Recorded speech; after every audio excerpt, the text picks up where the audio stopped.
नमस्कार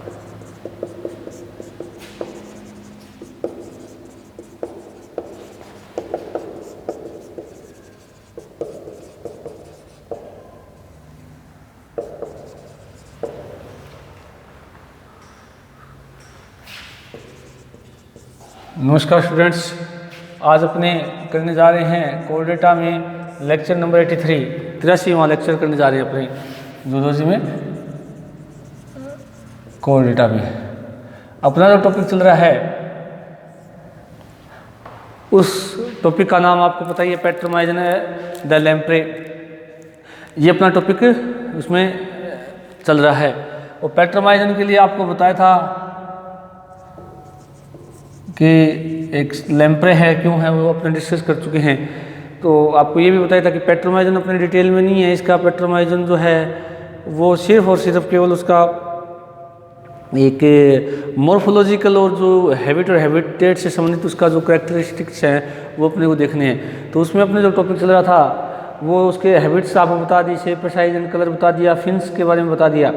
उसके बाद में अपने बकल फनल की बात कर रहे थे। बकल फनल जो है वो थोड़ी एक विशेष प्रकार की संरचना होती है, जिसको अपने स्ट्रक्चर के हिसाब से देखा भी था कि बकल फनल जो होती है वो एक कीपनुमा संरचना होती है। इसके ऊपर एक झालर पाई जाती है और किनारे की जो मेम्ब्रेन होती है उसको मार्जिनल मेम्ब्रेन कहते हैं।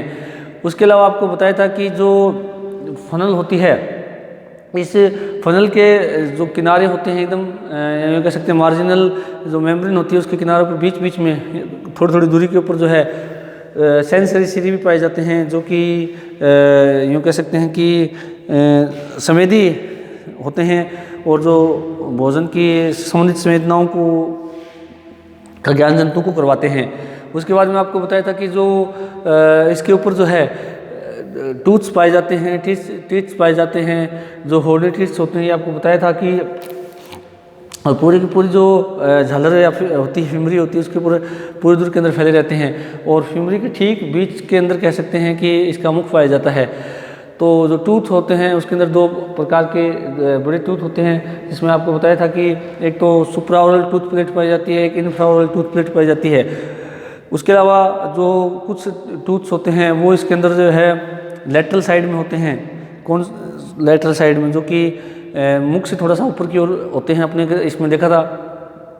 उसके अलावा पूरी फिमरी के ऊपर जो है या झालर के ऊपर जो है छोटे छोटे दंतिकाएँ टीथ्स पाए जाते हैं। अब देखिएगा इसकी जो जितने भी टूथ है, चाहे सुप्राओरल हो, चाहे इंफ्राओरल हो, चाहे लेटरल टूथ प्लेट्स हों, उसके अलावा चाहे वो हॉर्नी टीथ्स हैं, ये सारे मिलकर के क्या करते हैं, जब ये परजीवी रूप में किसी दूसरी मछली के ऊपर चिपका हुआ रहता है तो उस मछली के जो ये कह सकते हैं कि स्किन को तोड़ने का काम करते हैं।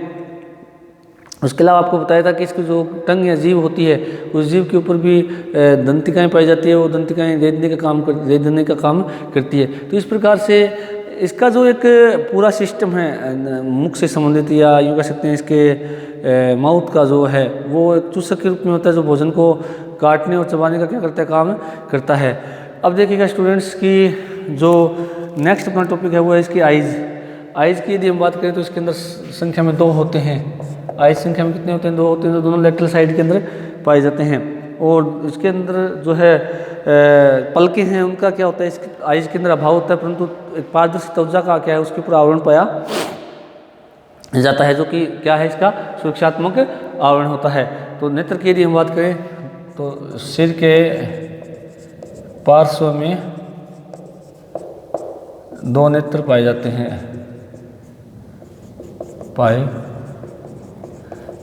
हैं, पलकों का अभाव होता है,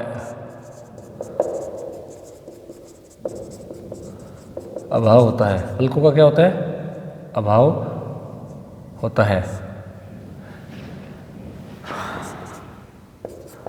पारदर्शी त्वचा का आवरण पाया जाता है। पारदर्शी त्वचा का क्या पाया जाता है, इसमें आवरण पाया जाता है। कहाँ, इसके स्किन के जो त्वचा जो होती है, जो आँख जो होते हैं, आँखों के आगे की ओर पाया जाता है, जो कि इसका क्या सुरक्षात्मक आवरण होता है। उसके बाद में यदि हम बात करें इसके अंदर छिद्र, नेक्स्ट पॉइंट जो अपना क्या रहता है, इसके छिद्र या पोर कौन कौन से पाए जाते हैं इसके अंदर।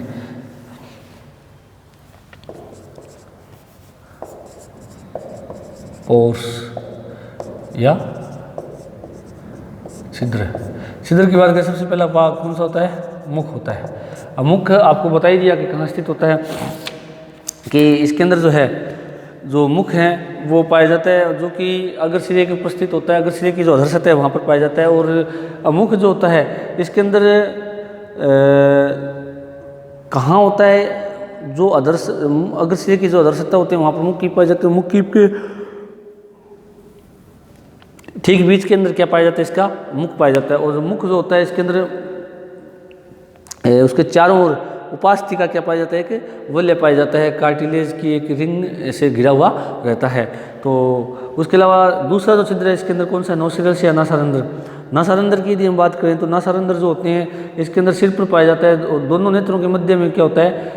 एक नासारंध्र इसके अंदर पाया जाता है, जिसको नासा हाइपोफाइसिस रंध्र भी कहा जाता है। और नासारंध्र के जो पीछे का भाग होता है उसको पीनियल ऑर्गन भी इसके अंदर बोला गया है, या पीनियल बॉडी इसको कहा गया है। यानी कि दोनों जो अपने इसका स्ट्रक्चर बनाएंगे उस स्ट्रक्चर के अंदर अपन देखेंगे कि जो नासारंध्र होता है वो एक ही होता है, और वो बॉडी की पृष्ठ सतह पर पाया जाता है, और पृष्ठ सतह पर भी कहाँ स्थिति होती है? अग्र सिरे की और दोनों नेत्रों के ठीक बीच में स्थित होता है।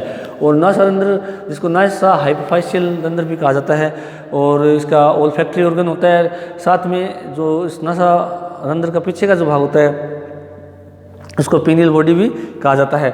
उसके अलावा तीसरा जो है एक्सटर्नल गिल स्लिट्स, ये आपको बताया था कि इसके अंदर गिल स्लिट्स जो होते हैं वो अगर सिरे पर नेत्रों के थोड़ा सा पीछे की ओर 7 जोड़ी होते हैं, 7 लेफ्ट में होते हैं, 7 ही क्या होते हैं?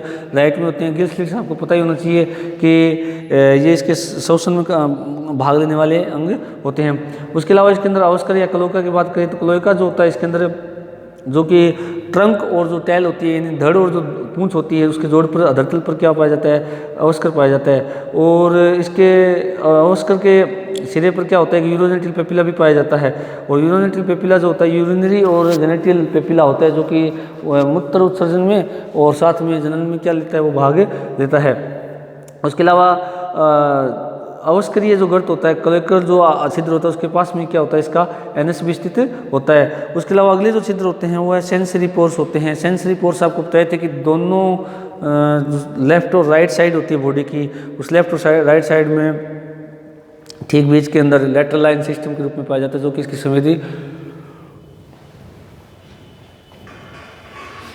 संवेदन का क्या करते कार्य करते हैं। तो इस प्रकार से इसके अंदर ये मोस्टली जो है छिद्र पाए जाते हैं।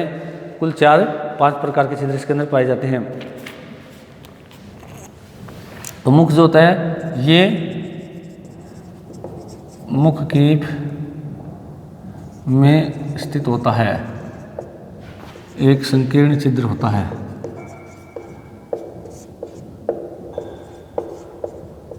छिद्र होता है मुख कीप में, क्या होता है कि संकीर्ण छिद्र होता है।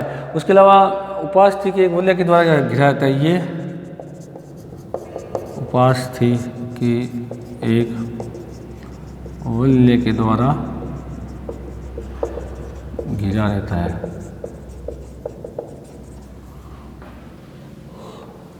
दूसरा जो छिद्र होता है वो कौन सा होता है? नौशिरल या नासारंध्र।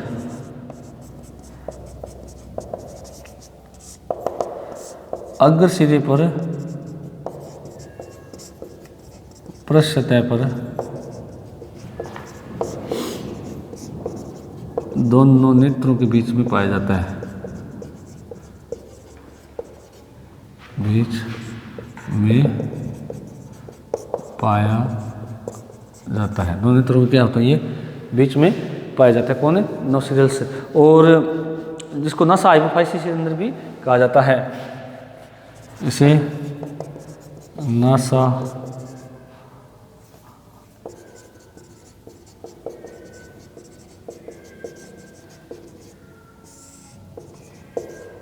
छिद्र भी कहा जाता है। नासारंध्र के पीछे का भाग, पीछे का भाग पीनियल बॉडी कहलाता है। भाग पीनियल बॉडी कहलाता है। क्या कहलाता है? पीनियल बॉडी कहलाता है।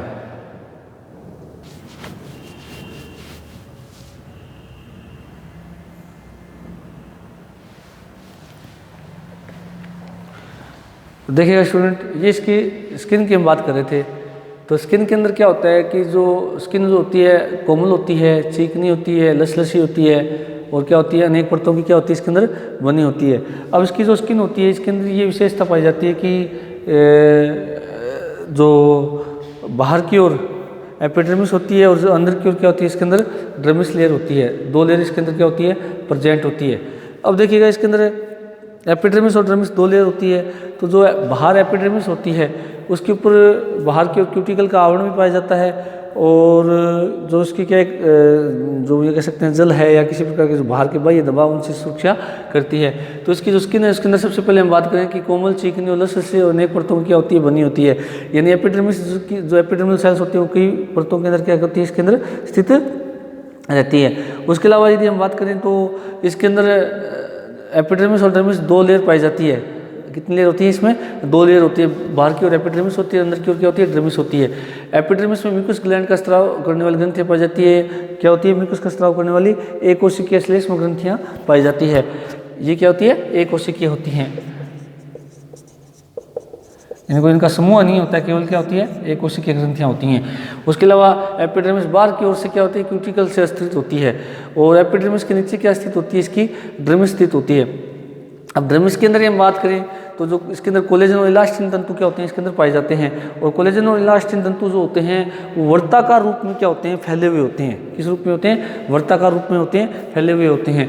उसके अलावा यदि हम बात करें कि जो इसमें तारे के आकार की होती हैं पिगमेंटेड सेल्स पाई जाती हैं, यानी वर्ण की कोशिकाएं पाई जाती है। तो इसका मतलब इसकी स्किन का जो कलर है वो डर्मिस के अंदर मौजूद तारे के आकार की पिगमेंटेड सेल्स हैं उनके द्वारा कंट्रोल होता है। और साथ के अंदर मैं बता देता हूँ आपको कि इसके अंदर मेटाक्रोसिस जैसी घटना भी पाई जाती है। मेटाक्रोसिस जो हमने लिजार्ड्स वगैरह के अंदर थोड़ा सुना हुआ है नाम ये, कि उसके अंदर क्या होता है कि कोई भी जंतु है वो अपने स्किन का कलर जो है वो चेंज करने की क्षमता रखता है। इसके अंदर बहुत ज़्यादा क्षमता तो नहीं होती है, परंतु इसके अंदर जो है हल्का सा रंग परिवर्तन करने की क्षमता पाई जाती है इन पिगमेंटेड सेल्स के द्वारा।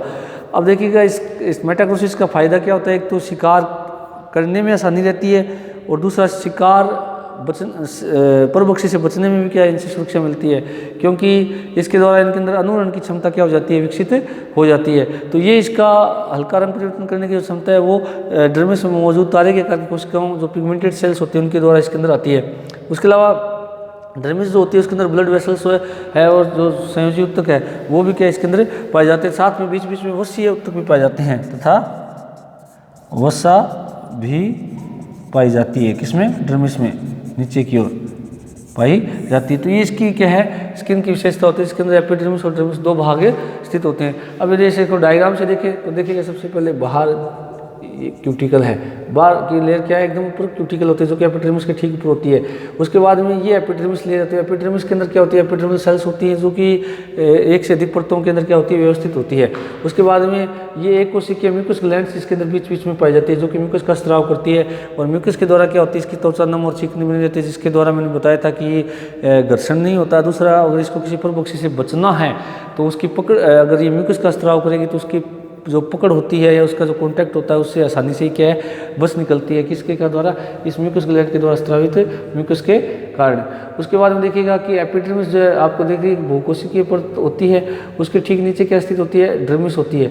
डर्मिस के अंदर क्या होते हैं? कोलेजन फाइबर्स होते हैं और इलास्टिन फाइबर्स होते हैं। ये दोनों क्या होते हैं? वर्ताकार स्थिति के अंदर क्या होते हैं? स्थित होते हैं, बीच बीच में फैले हुए रहते हैं। किसके अंदर? इस डर्मिस के अंदर। उसके अलावा डर्मिस के अंदर नीचे की ओर ब्लड वेसल्स होती हैं, और साथ के अंदर कनेक्टिव टिश्यू, और बीच बीच में क्या पाई जाती है?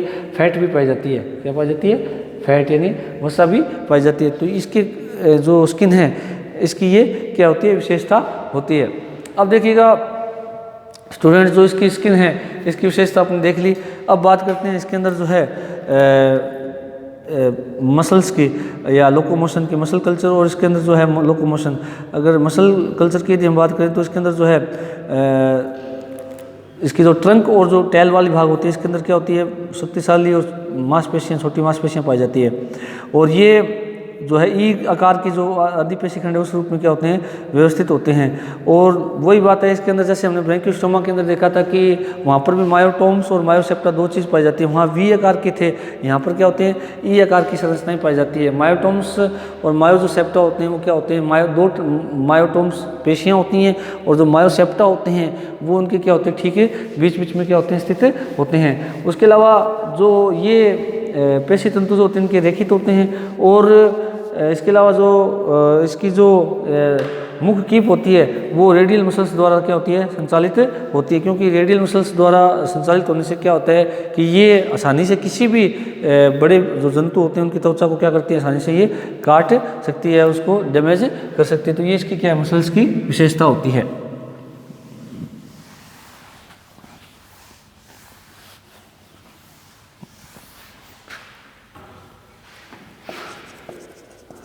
मसल्स की हम बात करें, इसके मसल्स ट्रंक व टेल भाग में पाई जाती है, जो कि छोटी व मजबूत होती है, छोटी व मजबूत होती है, छोटी और क्या होती है, मजबूत होती है। इसमें मायोटोम्स व मायोसेप्टा पाए जाते हैं, पाए जाते हैं। इसमें मायोटोम्स ई आकार के होते हैं, आकार के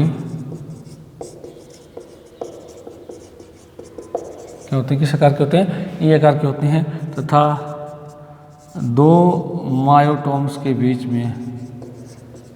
में संयोजी उत्तक का बना मायोसेप्टा पाया जाता है, सेप्टा पाया जाता है, क्या पाया जाता है, मायोसेप्टा पाया जाता है। उसके अलावा यदि हम बात करें कि जो इसके अंदर जो है बक्कल की, उसके अंदर क्या होते हैं, चूषण प्रक्रिया के लिए रेडियल मसल्स पाई जाती है।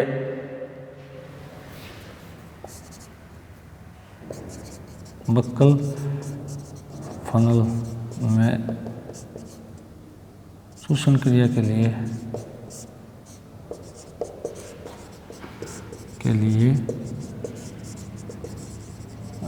रेडियल मसल्स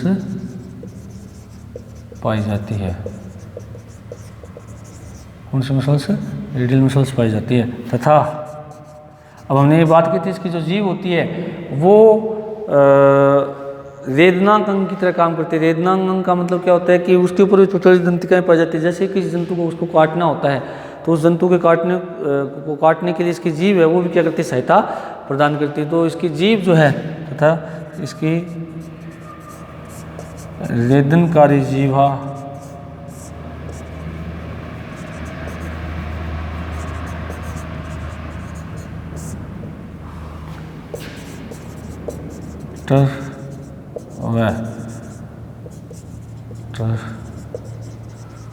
मसल्स द्वारा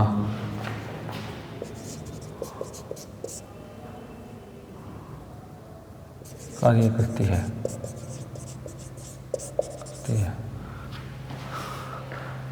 जो कि अन्य मछली की त्वचा को काटने में सहायक है। अन्य मछली की त्वचा को काटने में सहायक है।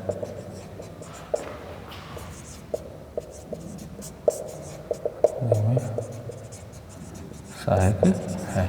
तो इस प्रकार से ये जो विशेषता है ये इसके क्या है, मसल्स की विशेषता होती है। तो मसल्स जो होती है वो आपको पता ही है क्या काम करती है कि अब जो इसके अंदर जितने मूवमेंट और लोकोमोशन की घटनाएं होती हैं वो सारी क्या किसके द्वारा संपन्न होती है, इसे मसल्स के द्वारा संपन्न होती है। अब देखिएगा स्टूडेंट्स कि अब हम इसके बात करें इसके अंदर कंकाल की, तो कंकाल के रूप में इसके अंदर नोटोकॉर्ड पाई जाती है, साथ में कार्टिलेज यानी उपास्थियाँ भी इसके अंदर क्या होती है, पाई जाती है। अब इसके अंदर जो होता है वास्तविक कंकाल, उसका क्या होता है, अभाव होता है। अब वास्तविक कंकाल का मतलब इसके अंदर अस्थियां जो होती हैं वो क्या होती हैं, एब्सेंट होती हैं। इसके अंदर केवल और केवल नोटोकॉर्ड पाई जाती है कंकाल के रूप में, क्योंकि हम नोटोकॉर्ड की बात करते हैं कि वो एक छड़नुमा संरचना होती है जो कि अगर सिरे से पश्च सिरे की ओर फैली रहती है, जो इसके अंदर देख सकते हैं डायग्राम के अंदर। उसके अलावा जो इसकी कार्टिलेज होती हैं वो क्या करती है, इसके शरीर को क्या करती है, सहारा प्रदान करती है। क्योंकि हमने बात की भी है 11th क्लास के अंदर कि जो एक स्केलेटल सिस्टम होता है किसी भी एनिमल का, उसके अंदर एक तो उसकी बोन्स और एक उसकी कार्टिलेज दोनों मिलती है, परंतु यहाँ पर बोन्स एब्सेंट है, इसलिए इसके अंदर क्या है, केवल क्या पाई जाती है, सहारा देने के लिए कंकाल के अंदर नोटोकॉर्ड और साथ में क्या है, इसकी उपास्थियाँ पाई जाती है। इसके अंदर जो है उपास्थि जो है कहाँ कहाँ होती है, मैं आपको बता देता हूँ कि ये जो न्यूरल जो अपने इसका कोड होता है उसके दोनों ओर क्या होती है, ये स्थित होती है। उसके अलावा इसके अंदर जो मस्तिष्क और जो संवेदियाँ हैं उनको करोटी के रूप में सादे हुए रखने का काम भी कौन करती है, इसकी उपास्थियाँ करती है। उसके अलावा जो इसका जो ब्रैंकियल बास्केट है उसका निर्माण भी किसके द्वारा होता है, इसके इन कार्टिलेज के द्वारा होता है। उसके अलावा इसकी जो जीव होती है, जीवा के अंदर जो एक लिंगुअल कार्टिलेज है वो भी इसके अंदर क्या होती है, पाई जाती है। लिंगुअल कार्टिलेज जो कि जीवा को आधार प्रदान करती है, सहारा प्रदान करती है, उसके मूवमेंट में भी क्या होती है, सहायक होती है। उसके अलावा जो है हमने बात की थी कि जो इसका मुख होता है वो मुख कीप के अंदर स्थित होता है, मुख कीप के चारों ओर एक एनुलर कार्टिलेज है वो भी पाई जाती है। एनुलर कार्टिलेज जो कि मुख जो होता है उसके यूँ कह सकते हैं कि एक चारों ओर के घेरे का क्या करता है, निर्माण करता है। उसके अलावा इसके अंदर जो हृदय और हृदय आवरण होता है, यानी हार्ट और जो पेरिकार्डियम होता है उसको भी सादे रखने का काम या उसको भी घेरे हुए रखने का काम कौन करता है, कार्टिलेज। तो ये सारे के सारे काम इसके अंदर क्या हैं, कार्टिलेज के होते हैं, जिसकी सहायता से इसको पूरा एक कंकाल का निर्माण इसमें होता है। Thank you.